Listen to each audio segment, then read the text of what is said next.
At the busy First National Bank on Oak Street, a bank manager's quick call to the FBI was meant to stop what he thought was a criminal, until the agents walked in and did something no one in that building expected. The marble floors of the downtown bank gleamed under bright lights, reflecting the polished shoes of customers waiting in neat lines. The soft hum of conversations mixed with the gentle beeping of ATM machines. Near the customer service desk, a slightly worn wooden chair sat quietly, almost out of place among the modern furniture. Marcus Johnson, 34, stood at the counter wearing a simple black hoodie and jeans that had seen better days. His posture was calm, almost patient as he waited. Known for keeping to himself and rarely causing any trouble, he was just trying to handle his business. He tapped his fingers lightly on the counter as he looked at the teller behind the glass. "I need to make a large cash withdrawal," he said, his voice carrying just enough for the teller to hear. It wasn't the kind of request that usually caused problems, especially not at a bank on a Tuesday afternoon. The teller nodded politely, comfortable, almost routine. Some customers glanced over briefly as if to say, normal banking stuff. Behind them, the bank manager was watching from his office. At 45, David Mitchell was the senior manager on duty, having worked at the bank for 12 years. His tie was perfectly straight, his smile measured for any customers who might look his way. But when he saw Marcus asking for a large cash amount, he paused. He picked up his phone and spoke quietly. "We might have a problem here," he said into the phone. "Large cash withdrawal looks suspicious. Better send someone over." On the other side of the bank, Marcus was filling out paperwork. He set his ID down, walked toward a waiting area, and spoke just loud enough for nearby customers to hear. "This should only take a few minutes." The question wasn't meant to cause trouble, but heads turned anyway. The manager glanced at him, surprised not by his request, but by how calm he seemed about it. He knew people by their account activity. Familiar faces, but not always names. "That's quite a large amount," the teller replied, checking his computer. "Can I ask what it's for?" A ripple of curiosity passed through the line. Someone whispered, "That's a lot of cash." Another customer shifted nervously, clearly wondering if this was normal. Marcus didn't seem bothered. Instead, he pulled out some official-looking papers from his jacket. "It's for a down payment," he said calmly. "House purchase. All legal." The mood in the bank was still normal, not enough to cause panic, but enough to make people pay attention. The manager moved closer to his office door, possibly to get a better view if things got weird. The teller behind the bulletproof glass gestured toward the papers. "Let me just verify these documents," he said. "This will take a moment." Marcus nodded and walked to the waiting area. His hoodie, with a small tear near the shoulder, looked out of place against the polished bank environment. He took a deep breath, sat in the wooden chair, and waited. A few customers in line exchanged looks. One man whispered to his friend, "Hope this doesn't take long." Another leaned closer and said quietly, "Something feels off about this." But Marcus didn't seem to notice, or if he did, he didn't care. His eyes stayed on the paperwork in his hands. The first sign that things might go differently came when two security guards stepped closer to the waiting area. It started quietly, just a few murmurs from customers near the back of the line. An older man in a business suit leaned toward the person next to him and whispered, "He's probably trying to scam them." The other man nodded slightly, his eyes never leaving Marcus, as if waiting for him to do something wrong. Near the ATM machines, two young men in casual clothes exchanged looks. One of them, holding his phone, muttered, "Why does he need that much cash? That's sketchy." They both watched Marcus carefully, not bothering to hide their suspicion. Marcus sat calmly in the chair, shoulders relaxed, reading through his papers as if he were in his own living room. The documents looked official, clean, and well-organized, yet the whispers continued, though they were becoming less certain. "Where did he get that kind of money?" a middle-aged customer asked, frowning slightly. "Probably not from any job I know," someone answered with a light laugh, but it didn't sound very confident. The teller continued checking the computer, typing and clicking through various screens. He had been doing this job for 3 years and had seen all kinds of transactions. But something about this one made him double-check everything. "These documents look legitimate," he said to his supervisor, loud enough for nearby customers to hear. But this is a significant amount. Marcus looked up from his papers. Is there a problem? He asked, his voice steady. The manager, David Mitchell, stepped out of his office. He had been watching through his glass door, and now his concern was growing. He approached the teller window with confident steps, his manager's badge visible on his shirt pocket. Sir, this is quite unusual, he said, trying to sound professional. Large cash withdrawals require additional verification. From the side of the bank, one of the security guards moved a little closer. The customers in line began to sense that this wasn't just routine paperwork anymore. A man waiting to use the ATM turned to watch. They're really checking him out, he said to his friend. Marcus remained seated, but now he was looking directly at the manager. I have all the required documents, he said calmly. My account has the funds. What exactly needs to be verified? The manager tapped his fingers on the counter, just like Marcus had done earlier, but his tapping showed nervousness instead of patience. It's just our policy, he said, for everyone's safety. But the real tension started when the manager walked back to his office and made another phone call. This time he spoke more urgently, and although customers couldn't hear the exact words, they could see his serious expression through the glass. One customer near the front whispered, "Is he calling the cops?" Marcus heard this and looked around the bank. For the first time, he seemed to realize that all eyes were on him.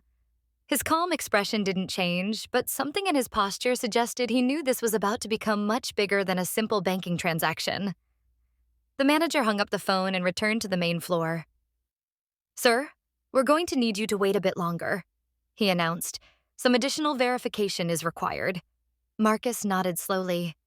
How much longer? He asked. Not long, the manager replied, but his voice carried an edge that suggested he wasn't entirely sure. From across the bank, an elderly customer turned to his adult son. What do you think is really going on here? The son shrugged but kept watching. Guess we'll find out soon enough. And they would find out much sooner than anyone expected, because the people walking through the bank's front doors in the next few minutes would change everything about the situation. Marcus stayed in the wooden chair, his papers still in his hands, as the bank's atmosphere grew more tense. Customers who had been focused on their own business were now openly staring. The security guards had positioned themselves with clear views of the waiting area, and the manager kept glancing toward the front entrance. Then the front doors opened and 3 men in dark suits walked in. They weren't customers, and they definitely weren't regular bank employees. Their steps were confident, purposeful, and they moved like people who were used to taking control of situations. The FBI agent scanned the room quickly before approaching the manager. The lead agent, a tall man in his 40s, showed his badge briefly and spoke in a low voice that only the manager could hear. Customers throughout the bank noticed the badges and began whispering more urgently. FBI? Someone said. What's going on here? Marcus looked up from his papers and saw the agents. His expression remained calm, but now there was something else in his eyes. Not fear, but recognition, as if he had been expecting this moment. The lead agent approached Marcus directly. Sir, we need to speak with you, he said professionally. Marcus stood up slowly, the papers still in his hand. Of course, he replied. The bank had gone completely silent. Every customer, every teller, every security guard was watching this interaction. The manager stood nearby, his arms crossed, looking satisfied that his suspicions had been confirmed. But what happened next was something no one in that bank could have predicted. The lead FBI agent looked at Marcus for a long moment, then did something that made the entire bank freeze in shock. He stepped back, straightened his posture, and gave Marcus a sharp, respectful salute. The other 2 agents immediately followed, standing at attention and saluting as well. The bank was so quiet you could hear the air conditioning humming. Customers stood with their mouths open, unable to understand what they were witnessing. Marcus returned the salute with the practiced precision of someone who had done it thousands of times before. Colonel Johnson, the lead agent said, loud enough for the entire bank to hear. It's an honor, sir. The manager's confident expression melted away instantly.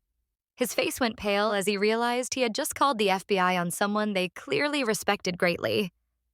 Marcus smiled for the first time since entering the bank. "Agent Williams," he replied. "Good to see you again." The lead agent turned to address the entire bank. "Ladies and gentlemen, you're in the presence of Colonel Marcus Johnson, retired Army Special Forces.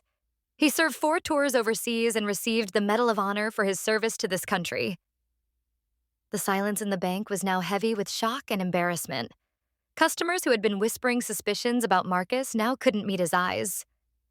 Marcus looked around the room, his gaze settling on the manager. "I believe I was trying to make a withdrawal for a house down payment," he said calmly. "The house is for disabled veterans. I run a nonprofit organization." The manager stumbled over his words. I had no idea. I thought—" "You thought what?" Marcus asked, not angrily, but with a quiet authority that made everyone listen. Agent Williams stepped forward again. "Colonel Johnson's organization has helped over 200 veterans find housing. The FBI has worked with his group on several community projects." One of the customers, the older man who had been suspicious earlier, stepped forward. "Sir, I owe you an apology," he said, his voice shaking slightly. "We all do." Marcus nodded toward him. "We all make assumptions," he said. "The important thing is what we do when we learn we were wrong." The teller behind the window, who had been processing the transaction, spoke up. "Sir, your withdrawal is ready. All the paperwork checks out perfectly." The manager, still red-faced from embarrassment, approached Marcus. "Colonel, I sincerely apologize. This should never have happened. Your banking with us should have been handled with the respect you deserve." Marcus accepted the apology with a nod. "Just remember this moment," he said. "The next person who walks in here wearing simple clothes and asking for help might also be someone worth respecting." As Marcus completed his transaction, several customers approached him. Some thanked him for his service. Others apologized for their quick judgments. A few asked about his nonprofit organization and how they could help. The young man who had called the situation sketchy earlier now looked ashamed. "Sir, I was completely wrong about you. Is there a way I can donate to your veterans' housing project?" Marcus smiled warmly. "Anyone can help. It's not about having money. It's about caring enough to make a difference." Agent Williams shook Marcus's hand before leaving. "Colonel, if you ever need anything, you know how to reach us." As the FBI agents left the bank, the atmosphere had completely changed. What had started as suspicion and judgment had turned into respect and admiration. The manager pulled Marcus aside before he left. "Sir, I want to make this right. Our bank would be honored to partner with your nonprofit. We'd like to help with financing for your housing projects." Marcus considered the offer. "That would help a lot of veterans," he said. "But I want to make sure this partnership is about helping people, not about making your bank look good after today." "Understood, sir. We want to help because it's the right thing to do." As Marcus walked toward the exit, the entire bank was still buzzing with conversation. Customers were talking about assumptions, about service, about the importance of looking beyond surface appearances. Near the door, the elderly customer who had apologized earlier stopped Marcus one more time. "Son, I served in Vietnam. I should have recognized a fellow soldier. Thank you for your service, and thank you for the lesson you taught all of us today." Marcus shook his hand firmly. "Thank you for your service too, sir. We all served for the same reason, to protect the freedom to make mistakes and learn from them." Outside the bank, Marcus stood on the sidewalk for a moment, looking back at the building. His phone buzzed with a text from his assistant at the nonprofit. "How did the bank meeting go?" He typed back, "Better than expected. We might have a new partner." As he walked toward his car, Marcus reflected on the morning's events. He had faced prejudice before, but he had also experienced moments like this one, where misunderstandings turned into opportunities for education and growth. His nonprofit had started small, just him and a few veteran friends trying to help homeless veterans find places to live. Now it was big enough that the FBI knew about their work, banks wanted to partner with them, and strangers in banks were asking how they could help. But the most important thing that happened today wasn't the salute from the FBI agents or the bank's offer to partner with his organization. It was the moment when people realized they had judged someone without knowing anything about them. Back inside the bank, the manager was already on the phone with his supervisor, explaining the situation and discussing new training programs for staff about treating all customers with equal respect. The teller who had processed Marcus's transaction told his coworker, "I'm never going to assume anything about a customer again. You really never know who you're talking to." And the customers who witnessed everything? Many of them went home that night and told their families about the day they learned an important lesson about assumptions, respect, and the dangers of judging people by their appearance. If you've ever caught yourself making quick judgments about someone based on how they look or dress, remember Colonel Marcus Johnson. Remember that the person you're looking at might be a hero, a leader, or someone who has sacrificed more than you can imagine. Give people the respect they deserve before you know their story. You never know whose life you might change for the better, including your own.